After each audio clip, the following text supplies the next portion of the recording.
कभी गर्मियों की रात में खेतों में छोटी छोटी रोशनियां नाचते हुए देखी हैं? ये जुगनू हैं, जिन्हें फायरफ्लाइज भी कहते हैं। इन अद्भुत जीवों में एक खास बात है, ये अपनी रोशनी खुद बना सकते हैं। सोचो, तुम्हारे शरीर के अंदर एक छोटी सी लालटेन हो। कमाल की बात है ना? असल में जुगनू मक्खियां नहीं, बल्कि भृंग होते हैं, बीटल्स। ये लैम्पिराइडे परिवार से हैं और दुनिया भर में इनकी 2000 से ज्यादा प्रजातियां हैं। हर प्रजाति का अपना अलग चमकने का तरीका होता है, जैसे कोई सीक्रेट कोड दूसरे जुगनुओं को बुलाने के लिए। कुछ जुगनू जल्दी जल्दी चमकते हैं तो कुछ देर तक टिमटिमाते रहते हैं। कुछ तो एक साथ चमकते हैं, जिससे जंगल में एक जादुई लाइट शो बन जाता है। ये टिमटिमाते सितारे हर उम्र के लोगों को खुशी देते हैं और हमें कुदरत की छुपी हुई खूबसूरती की याद दिलाते हैं। जुगनू का जीवन एक छोटे से अंडे से शुरू होता है, जो जमीन पर या नमी वाली जगहों के पास रखा जाता है। अंडे से एक लार्वा निकलता है, जिसे अक्सर ग्लोवर्म कहते हैं। इन ग्लोवर्म्स में भी रोशनी पैदा करने की क्षमता होती है, भले ही उनके पंख अभी तक न निकले हों। लार्वा जमीन के नीचे या पत्तों के नीचे रहता है और छोटे कीड़े मकोड़े और घोंघे खाता है। ये धीरे धीरे बढ़ते हैं और अपनी त्वचा कई बार बदलते हैं। ये स्टेज कई महीनों या सालों तक चल सकता है, जो उनकी स्पीसीज पर निर्भर करता है। आखिरकार लार्वा एक प्यूपा में बदल जाता है, जैसे तितली का कोकून। प्यूपा के अंदर ये एक जादुई बदलाव से गुजरता है, पंख विकसित होते हैं और उड़ने की क्षमता आती है। जब ये ट्रांसफॉर्मेशन पूरा होता है तो अडल्ट जुगनू बाहर आता है, रात के आसमान को रोशन करने के लिए तैयार। जुगनू की रोशनी उसके शरीर के अंदर होने वाले एक केमिकल रिएक्शन का नतीजा है, जिसे बायोलुमिनेसेंस कहते हैं। कल्पना करो, जुगनू के पेट में एक छोटी सी फैक्ट्री है जो खिलौनों की जगह रोशनी बनाती है। इस फैक्ट्री में लूसीफेरिन नाम का एक खास पदार्थ होता है। जब लूसीफेरिन लूसीफेरस नाम के एंजाइम की मदद से ऑक्सीजन से मिलता है तो रोशनी का एक बर्स्ट पैदा होता है। जुगनू इस फैक्ट्री में ऑक्सीजन के फ्लो को कंट्रोल करके अपनी चमक की ड्यूरेशन और फ्रीक्वेंसी को कंट्रोल कर सकता है। जुगनू की रोशनी कोल्ड लाइट होती है, यानी इससे गर्मी पैदा नहीं होती। ये लाइट बल्ब से अलग है, जो जलने पर गर्म हो जाता है। जुगनू की रोशनी बहुत एफिशिएंट होती है, लगभग सारी एनर्जी रोशनी में बदल जाती है। सेक्शन 4, जुगनुओं का मेनू और उनके आरामदायक घर। जुगनुओं का खानपान उनकी लाइफ स्टेज पर निर्भर करता है। लार्वा के रूप में ये मांसाहारी होते हैं, घोंघे, स्लग्स और अन्य छोटे कीड़ों को खाते हैं। वे अपने शिकार में एक डाइजेस्टिव फ्लूइड डालते हैं, जिससे वो स्मूदी बन जाता है, फिर उसे स्लर्प कर लेते हैं। हालांकि वयस्क जुगनू मुख्य रूप से मधु और पराग खाते हैं, जैसे मधुमक्खियां और तितलियां।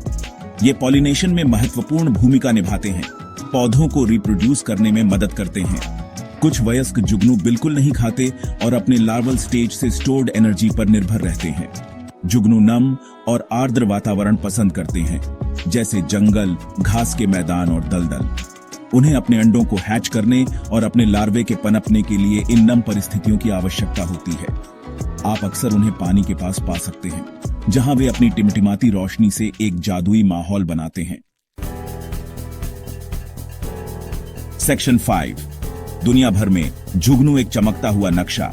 अंटार्कटिका को छोड़कर हर महाद्वीप पर जुगनू पाए जाते हैं। ये गर्म और आर्द्र जलवायु में पनपते हैं, उष्णकटिबंधीय और समशीतोष्ण क्षेत्रों में रातों को रोशन करते हैं। हर रीजन की जुगनुओं की अपनी यूनिक स्पीसीज होती है, हर एक की अपनी स्पेशल ग्लो होती है। भारत में जुगनू आमतौर पर पश्चिमी घाट, हिमालय और उत्तर पूर्व भारत के जंगलों में पाए जाते हैं। मानसून का मौसम अपनी वेट और ह्यूमिड कंडीशंस के साथ उनके जादुई प्रदर्शन को देखने का परफेक्ट टाइम होता है। उत्तरी अमेरिका के अपैलेशियन माउंटेन से लेकर दक्षिण पूर्व एशिया के चावल के खेतों तक जुगनू दुनिया भर के लोगों के लिए आश्चर्य और खुशी लाते हैं। उनकी टिमटिमाती रोशनी हमें प्रकृति में छिपे जादू की याद दिलाती है, जिसका पता लगाया जाना बाकी है। सेक्शन 6, छोटी रोशनी, बड़ा प्रभाव, विज्ञान और प्रकृति में जुगनू। जुगनू सिर्फ खूबसूरत जीव नहीं है, ये हमारे इकोसिस्टम में एक वाइटल रोल निभाते हैं। प्रेडेटर्स के रूप में ये घोंघे और अन्य कीड़ों की आबादी को कंट्रोल करने में मदद करते हैं, जो फसलों और बगीचों को नुकसान पहुंचा सकते हैं। पॉलिनेटर्स के रूप में ये पौधों के रिप्रोडक्शन में योगदान करते हैं, हमारे जंगलों और घास के मैदानों के स्वास्थ्य को सुनिश्चित करते हैं। वैज्ञानिक भी जुगनुओं और उनके बायोलुमिनेसेंस से फैसिनेटेड हैं। जुगनुओं में पाए जाने वाले लूसीफेरेस एंजाइम ने मेडिकल रिसर्च में क्रांति ला दी है। इसका इस्तेमाल कैंसर सेल्स का पता लगाने से लेकर नए एंटीबायोटिक्स डेवलप करने तक कई तरह से किया जाता है। जुगनुओं का अध्ययन करने से हमें इकोसिस्टम्स के भीतर कॉम्प्लेक्स इंटरैक्शंस को समझने में मदद मिलती है और बायोलुमिनेसेंस की दुनिया में वैल्यूएबल इंसाइट्स मिलती है। इन छोटे जीवों में वैज्ञानिक खोजों की अपार संभावनाएं हैं जो मानवता को अनगिनत तरीकों से लाभ पहुंचा सकती हैं। सेक्शन 7, अपने चमकते दोस्तों की रक्षा करना। दुख की बात है कि दुनिया भर में जुगनुओं की आबादी कई खतरों के कारण घट रही है। डिफॉरेस्टेशन और अर्बनाइजेशन के कारण हैबिटेट लॉस एक बड़ी चिंता का विषय है।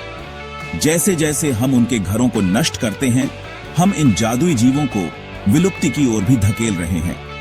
शहरों और कस्बों से लाइट पोल्यूशन जुगनुओं के कम्युनिकेट करने और मेट्स को खोजने की क्षमता में बाधा डालता है। पेस्टिसाइड्स का उपयोग भी जुगनुओं को सीधे तौर पर और उनके फूड सोर्सेज को कम करके नुकसान पहुंचाता है।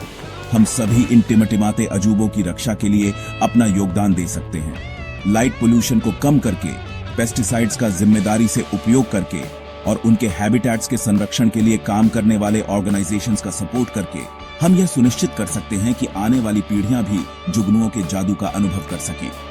आइए हम सब इन चमकते दोस्तों के रक्षक बने और आने वाले वर्षों तक उनकी